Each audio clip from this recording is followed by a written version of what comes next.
నమస్కారం.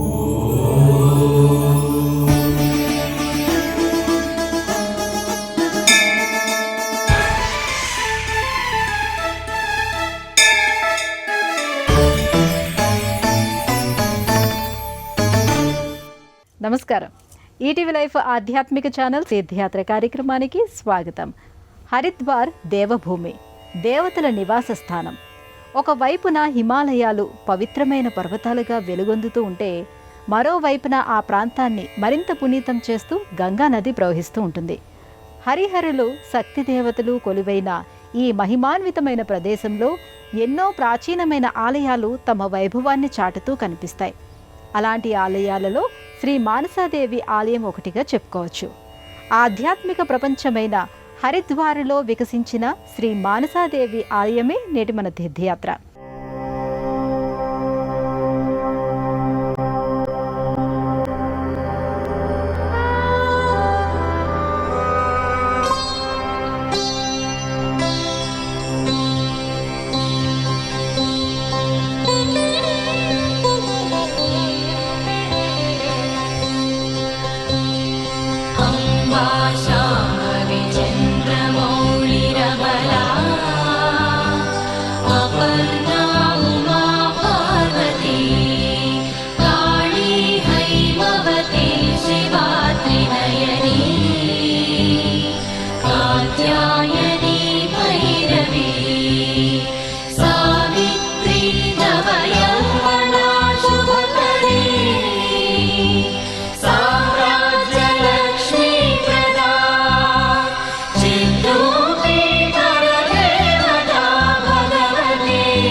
ప్రాచీనమైన ఆలయాలు, పురాణ సంబంధమైన క్షేత్రాలు, అందమైన ప్రకృతిని అనుబంధంగా చేసుకున్న నిర్మాణాలు మనకు చాలా ప్రదేశాలలో కనిపిస్తాయి.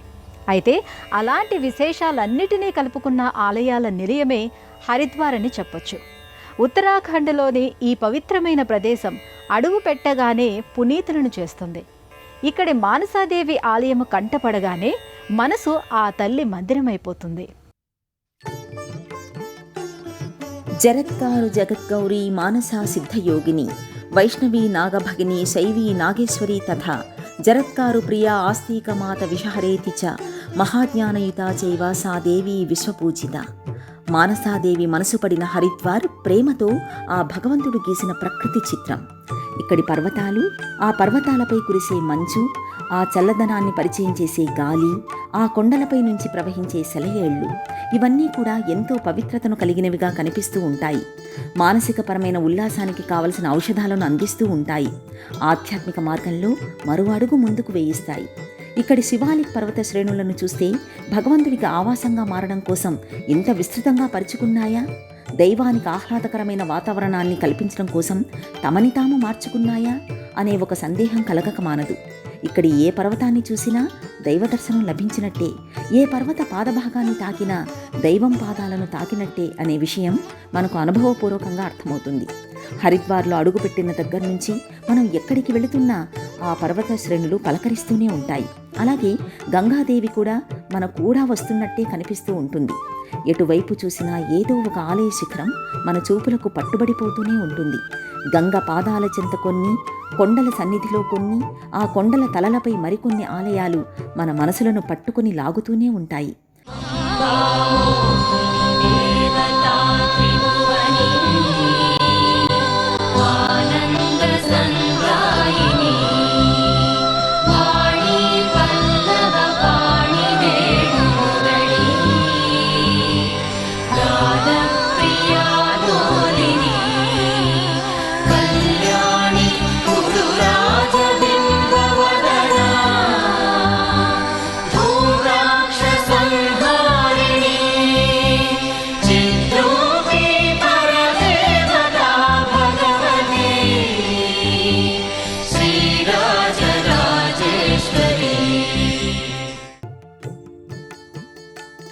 మానసాదేవి ఆలయం పర్వతంపై ఉంటుంది.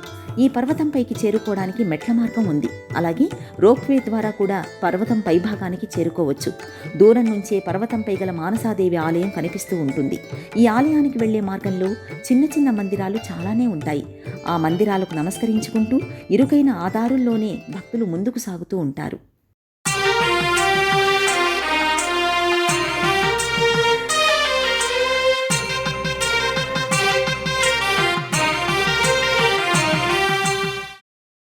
పంచతీర్థాలలో ఒకటిగా 51 శక్తిపీఠాలలో ఒకటిగా హరిద్వార్లోని 3 శక్తిపీఠాలలో ఒకటిగా మానసాదేవి ఆలయం కనిపిస్తుంది.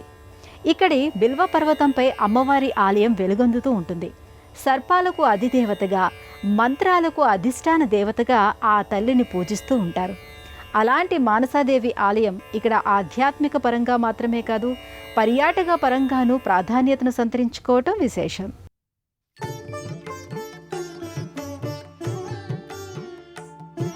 దేశంలోని అనేక ప్రాంతాల నుంచి అనేక మార్గాల ద్వారా హరిద్వార్కి భక్తులు చేరుకుంటూ ఉంటారు.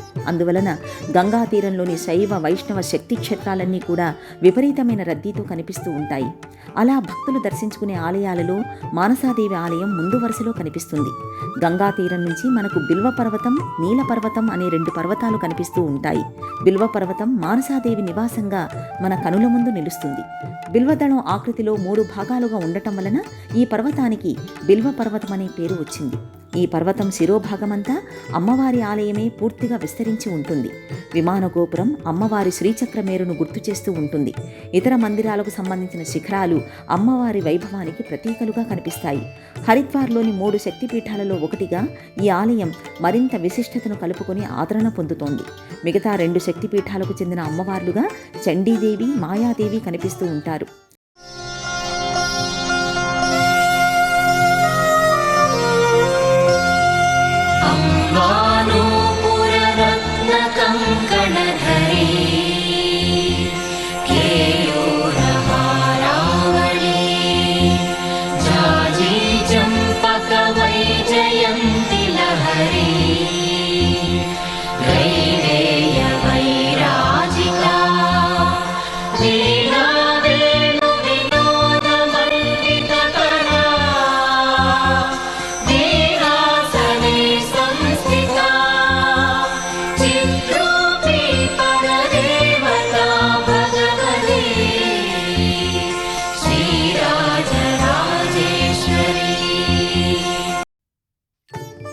మానసాదేవి స్వయంభూగా ఆవిర్భవించిన క్షేత్రం ఇది. ప్రాచీన కాలంలో అమ్మవారిని ఎంతోమంది సిద్ధులు ఆరాధించేవారట. వారు ఏ ఉద్దేశంతో అయితే అమ్మవారిని ఆరాధించారో ఆ కోరికలు సిద్ధించాయని చెబుతారు. ఇప్పటికీ కూడా భక్తులు తమ మనసులోని ధర్మబద్ధమైన కోరికను అమ్మవారికి చెప్పుకుంటే తప్పకుండా ఆ కోరిక నెరవేరుతుందట. అందువలన దీనిని సిద్ధక్షేత్రంగా కూడా పిలుస్తూ ఉంటారు. ప్రధానమైన అమ్మవారి ఆలయం చుట్టూ ఉన్న చిన్న చిన్న మందిరాలను కలుపుకొని కనిపిస్తుంది. ఈ క్షేత్రానికి పాలకురాలిగా ఉన్న వైష్ణోదేవిని ముందుగా దర్శించుకొని భక్తులు మానసాదేవి ఆలయం దిశగా కదులుతారు. వెండి, బంగారు కవచాలతో కప్పబడిన మానసాదేవి ఆలయంలో ప్రత్యేకమైన పీఠంపై అమ్మవారి మూర్తి దర్శనమిస్తూ ఉంటుంది. అమ్మవారికి ఇరువైపులా సేవికలుగా నాగదేవతలు ఉండగా ఆ తల్లి తన పాదాలను ఆశ్రయించిన భక్తులను అనుగ్రహిస్తూ ఉంటుంది. 51 శక్తిపీఠాలలో ఒకటిగా ఈ క్షేత్రాన్ని గురించి చెబుతూ ఉంటారు. ఇక్కడ సతీదేవి మెదడు పడిందనేది స్థల పురాణం. అందువలన గర్భాలయంలో మానసాదేవి మూలమూర్తి శిరోభాగం వరకు మాత్రమే దర్శనమిస్తూ ఉంటుంది. సింధూర వర్ణంలో విశాలమైన నేత్రాలతో ముక్కెరతో అమ్మవారి దివ్యమంగళమూర్తి మంత్రముగ్ధుల్ని చేస్తూ ఉంటుంది. ఆ తరువాత కాలంలో ఈ మూలమూర్తి సన్నిధిలో పాలరాతి మూర్తిని ప్రతిష్ఠించడం జరిగింది.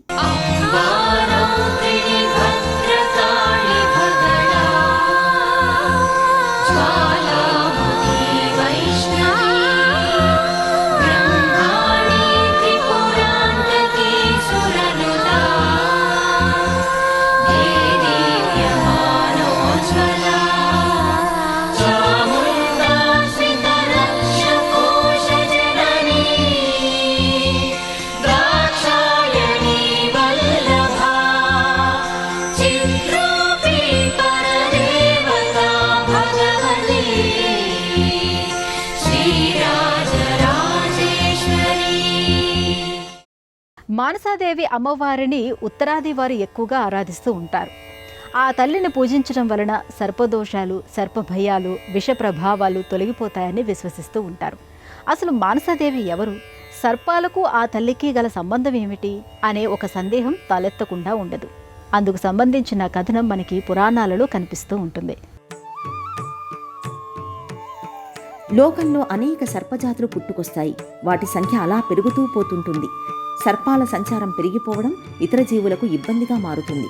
దాంతో ఈ విషయాన్ని గురించిన సమస్య బ్రహ్మదేవుడి దగ్గరకు వెళుతుంది. త్వరలోనే చాలా సర్పజాతులు నశిస్తాయని, సర్పజాతులను నియంత్రించే ఒక శక్తి ఆవిర్భవిస్తుందని బ్రహ్మదేవుడు సెలవిస్తాడు. అలా కశ్యప మహర్షి మనసు నుంచి ఒక శక్తి పుట్టుకొస్తుంది. మనసు నుంచి ఆవిర్భవించడం వలన మానసాదేవి అనే నామకరణం చేస్తారు. కశ్యప మహర్షికి కద్రువుకు సంబంధించిన నాగ సంతతిలో వాసుకి ఉంటాడు. క్షీరసాగర మథనంలో మంథర పర్వతాన్ని చిలకడానికి తాడుగా ఉపయోగపడినది వాసుకియే. తమ జాతి మానసాదేవి వలన ఉద్ధరించబడుతుందనే విషయం ఆయనకు అర్థమైపోతుంది. మహాదేవుని అనుగ్రహాన్ని కోరుతూ శరీరాన్ని శుష్కింపచేసుకోవటం వలన మానసాదేవి జరత్కారిణి అనే పేరుతో పిలువబడుతుంది. జరత్కారువు అనే మహర్షి మహా తపోబల సంపన్నుడు. అతను వివాహానికి సంబంధించిన ఆలోచన చేయకుండా ఆశ్రమ జీవితాన్ని గడుపుతూ ఉంటాడు. అయితే తల్లిదండ్రులకు ఉత్తమ గతులను కల్పించడం కోసం ఆయన వివాహం చేసుకోవాలని నిర్ణయించుకుంటాడు. తన పేరుతో ఉన్న యువతినే పెళ్లి చేసుకోవాలనే ఉద్దేశంతో చాలా కాలం పాటు నిరీక్షిస్తాడు. అలా ఆయనకి జరత్కారిణి తారసపడుతుంది. అలా వారిద్దరి వివాహం జరుగుతుంది. వారి సంతానమే ఆస్తికుడు. ఈ నేపథ్యంలోనే తన తండ్రి పరీక్షిత్తు మహారాజు తక్షకుడు అనే సర్పం కాటు వలన మరణించడంతో జనమేజయుడు సర్పయాగాన్ని చేయడం మొదలు పెడతాడు. ఎక్కడెక్కడి సర్పాలన్నీ వచ్చి ఆ యాగంలో పడిపోతూ ఉంటాయి. యాగాన్ని ఆపాలంటే ఒకే పేరు కలిగిన తల్లిదండ్రులకు జన్మించి ఉండాలి. అలాగే ఆ ఇద్దరిలో ఒకరు నాగజాతికి, మరొకరు బ్రాహ్మణ జాతికి చెందిన వారే ఉండాలి అనే ఒక నియమం ఉంటుంది. దాంతో సర్పజాతిని ఆపమని చెప్పమని జరత్కారిణి తన కుమారుడైన ఆస్తికుణ్ణి జనమేజయుడి దగ్గరకు పంపుతుంది. విషయం తెలుసుకున్న జనమేజయుడు సర్పయాగాన్ని విరమిస్తాడు. దాంతో సర్పజాతి అంతా కూడా మానసాదేవికి కృతజ్ఞతలు తెలుపుతుంది.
మానసాదేవిని పూజించడం వలన సర్పదోషాలు తొలగిపోతాయనే బలమైన విశ్వాసం ఇక్కడ ఎక్కువగా ఉంటుంది. వివాహం, సంతానం విషయంలో ఆలస్యం జరుగుతున్నప్పుడు మానసాదేవిని ఆరాధించడం వలన ఫలితం ఉంటుందని ఆధ్యాత్మిక గ్రంథాలు చెబుతున్నాయి. అందువలన ఈ వరాలను అమ్మవారి నుంచి పొందడం కోసం ఈ క్షేత్రాన్ని దర్శించే భక్తుల సంఖ్య ఎక్కువగా ఉంటుంది. ఎత్తైన పర్వతంపై ఆలయాన్ని నిర్మించింది ఎవరనే సందేహము తలెత్తుతుంది. క్రీస్తు పూర్వం 8వ శతాబ్దంలో ఆదిశంకరాచార్య ఈ క్షేత్రాన్ని దర్శించినట్టుగా స్థల పురాణం చెబుతోంది. ఆదిశంకరుల వారు అమ్మవారి మూర్తిని ఇక్కడ ప్రతిష్ఠించారు. అప్పటి నుంచి ఇక్కడి అమ్మవారు పూజలు అందుకుంటోంది. అమ్మవారి పాదాలను ఆశ్రయించిన భక్తులకు ఆ తల్లి మహిమలు అనుభవంలోకి వచ్చాయి. ఆ తల్లికి కాశీరాజు 1929లో ఆలయాన్ని నిర్మించినట్టుగా ఆధారాలు ఉన్నాయి. ఏ దేవతను ఏ మంత్రం ద్వారా పూజించాలన్నా ఆ మంత్రానికి అధిష్టాన దేవత మానసాదేవిగా చెబుతారు. అందువలన ఏ దైవానుగ్రహం కావాలన్నా అందుకు మానసాదేవి చల్లని దయ ఉండాలని అంటారు. మానసాదేవిని తొలిసారిగా పూజించింది శ్రీకృష్ణుడు అనేది ఆధ్యాత్మిక గ్రంథాల మాట. అందువలన ఆ తల్లి దర్శనం కోసం భక్తులు ఈ ఆలయానికి వస్తూ ఉంటారు. సాధారణంగా మానసాదేవి 4 భుజాలతో సర్పాలనే కిరీటంగా అలంకారాలుగా ధరించి కనిపిస్తూ ఉంటుంది. అందుకు భిన్నంగా ఈ తల్లి మనకిక్కడ దర్శనమిస్తూ ఉంటుంది. సదా తమను కనిపెట్టుకుని ఉండాలని, కాపాడుతూ ఉండాలని భక్తులు ఆ తల్లిని కోరుతూ ఉంటారు. మంగళ, శుక్రవారాలలో, శ్రావణ, ఆషాఢ మాసాలలో ఈ తల్లిని దర్శించుకునే భక్తుల సంఖ్య ఎక్కువగా ఉంటుంది. మనసు నుంచి అమ్మవారు ఉద్భవించిన కారణంగా మనసులోని మాట ఆ తల్లికి వెంటనే తెలిసిపోతుందని భక్తులు బలంగా నమ్ముతూ ఉంటారు. తమ మనసులోని మాటను అమ్మవారికి చెప్పుకొని ఆలయ ప్రాంగణంలోని వృక్షానికి భక్తులు ఎరుపు రంగు దారాలను కడుతూ ఉంటారు. తమ మొక్కు తీరిన తర్వాత తిరిగి అమ్మవారి దర్శనం చేసుకుని మళ్లీ ఇక్కడి వృక్షానికి ఎరుపు రంగు దారం కడుతూ ఉండడం ఆనవాయితీగా చూడవచ్చు. మానసాదేవి ఎక్కడ ఉన్నప్పటికీ ఆ తల్లి సన్నిధానంలోని మందిరాలలో చండీదేవి, మాయాదేవి కొలువై ఉండడాన్ని మనం గమనించవచ్చు. మానసాదేవిని దర్శించుకున్న భక్తులు ఇక్కడి చండీదేవిని, మాయాదేవిని కూడా దర్శించుకుంటారు. సకల శుభాలను ప్రసాదించమని కోరుకుంటారు. అలాగే ఇక్కడి మందిరాలలో పాలరాతి మూర్తులుగా కొలువైన ఇతర దేవతామూర్తులకు నమస్కరించుకుంటూ వెళతారు.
మానసాదేవి ఆలయాన్ని ప్రతిరోజు ఉదయం 4 గంటలకు తెరుస్తారు. అమ్మవారికి సంబంధించిన పూజలు, నైవేద్యాలు, దర్శనాలు 11 గంటల వరకు కొనసాగుతాయి. ఆ తర్వాత మూసిన తలుపులను సాయంత్రం 5 గంటలకు తెరుస్తారు. అప్పటి నుంచి రాత్రి 9 గంటల వరకు దర్శనానికి అనుమతి ఉంటుంది. మానసాదేవి కొలువైన బిల్వ పర్వతానికి ఎదురుగానే నీల పర్వతం ఉంటుంది. ఈ పర్వతంపై చండీదేవి కొలువై ఉంటుంది. నీలా పర్వతంపై నివాసమున్న ఈ అమ్మవారిని కూడా భక్తులు దర్శించుకుంటూ ఉంటారు. ఈ 2 పర్వతాలకు కూడా రోప్వే సదుపాయం ఉంది. మెట్లు ఎక్కలేని భక్తులు, చిన్నపిల్లలు రోప్వేని ఉపయోగించుకుంటూ ఉంటారు. అలాగే ప్రకృతి ప్రియులు కూడా రోప్వేని ఇష్టపడుతూ ఉంటారు. చార్ధామ్ యాత్ర చేసే భక్తులకు ప్రధానమైన ప్రవేశ ద్వారం ఇదే. అందువలన హరిద్వార్కి చేరుకునే భక్తుల సంఖ్య చాలా ఎక్కువగా ఉంటుంది. ఇక్కడికి వచ్చిన భక్తులు తప్పకుండా దర్శించుకోవాల్సిన ఆలయంగా మానసాదేవి మందిరం కనిపిస్తూ ఉంటుంది. భక్తుల తాకిడి కూడా నిత్యం ఉంటుంది. కాస్త ఓపిక చేసుకుని సమయాన్ని కేటాయించగలిగితే ఒక అనిర్వచనీయమైన అనుభూతిని సొంతం చేసుకోవచ్చు. హరిద్వార్లోని గంగా నదితో పాటు ఇతర ఆలయాలు ఈ పర్వతంపై నుంచి కనిపిస్తూ ఉంటాయి. ప్రకృతి ఒడిలో అలరారుతోన్న హరిద్వార్ను ఇక్కడి నుంచి స్పష్టంగా చూడవచ్చు. అమ్మవార్లు కొలువైన ఈ 2 పర్వతాలు శక్తి కేంద్రాలుగా ఆధ్యాత్మికపరమైన సుగంధాలను వెదజల్లుతూ ఉండగా ఇక్కడి వరకు సాగే రోప్వే ప్రయాణం ఆనందానుభూతుల్ని అందిస్తూ ఉంటుంది. రాత్రి వేళల్లో హరిద్వార్ దీపకాంతులను ఇక్కడి నుంచి చూడడానికి చాలామంది ఇష్టపడుతూ ఉంటారు. హరిద్వార్ చూడవలసిన ఆలయాలను చూసుకుని సాయంత్రం సమయానికి హర్కీ పౌరికి చేరుకోవాలని ముందుగానే నిర్ణయించుకుంటారు. ఆ సమయంలో ఇక్కడ గంగా హారతి సమర్పించడమే అందుకు కారణమని చెప్పాలి. గంగామాతకి హారతిని సమర్పించే ఘట్టం అద్భుతంగా ఉంటుంది. అణువణువునా దాగిన ఆధ్యాత్మికతను తట్టిలేపే ఆ దృశ్యాన్ని చూసి తీరవలసిందే. సృష్టి ఎంత నీ చదువని చాటెనహో శాస్త్రములు,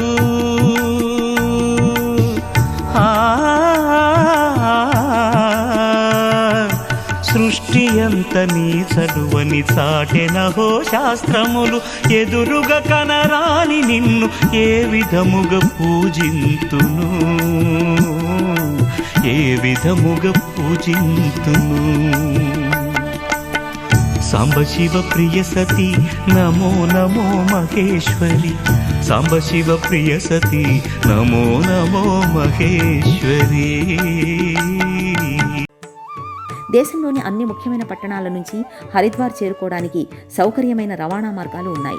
సమీప విమానాశ్రయాలుగా ఢిల్లీ, డెహ్రాడూన్ కనిపిస్తాయి. డెహ్రాడూన్ నుంచి రిషికేశ్ నుంచి హరిద్వార్కి బస్సులు అందుబాటులో ఉంటాయి. హరిద్వార్ రైల్వే స్టేషన్ నుంచి ఈ ఆలయ సమీపానికి స్థానిక వాహనాలలో చేరుకోవచ్చు. కశ్యప మహర్షి మనసు నుంచి ఆవిర్భవించిన మానసాదేవి నాగజాతి రక్షకురాలుగా నిలిచింది. సాక్షాత్తు సదాశివుడి అనుగ్రహాన్ని, శ్రీకృష్ణుడిచే పూజలు అందుకున్న ఆ తల్లి ఇక్కడ స్వయంభూగా ఆవిర్భవించి అనుగ్రహ వర్షాన్ని కురిపిస్తోంది. సమస్త దోషాలను తొలగించి సకల శుభాలను ప్రసాదించే ఈ ఆలయ విశేషాలను గురించి తెలుసుకున్నారు కదా. మరో ఆలయ సందర్శనంతో మళ్ళీ కలుసుకుందాం. అంతవరకు సెలవు. నమస్కారం. నీ పద పంకజద్వయ సన్నిధిలో మా హృదయాలను పరిచామే. నీ కరుణామృత వరముల కోరి నీ శుభచరణము చేరామి. నీ పద పంకజద్వయ సన్నిధిలో మా హృదయాలను పరిచామే. నీ కరుణామృత వరముల కోరి నీ శుభచరణము చేరామి. నీ ఆలయమే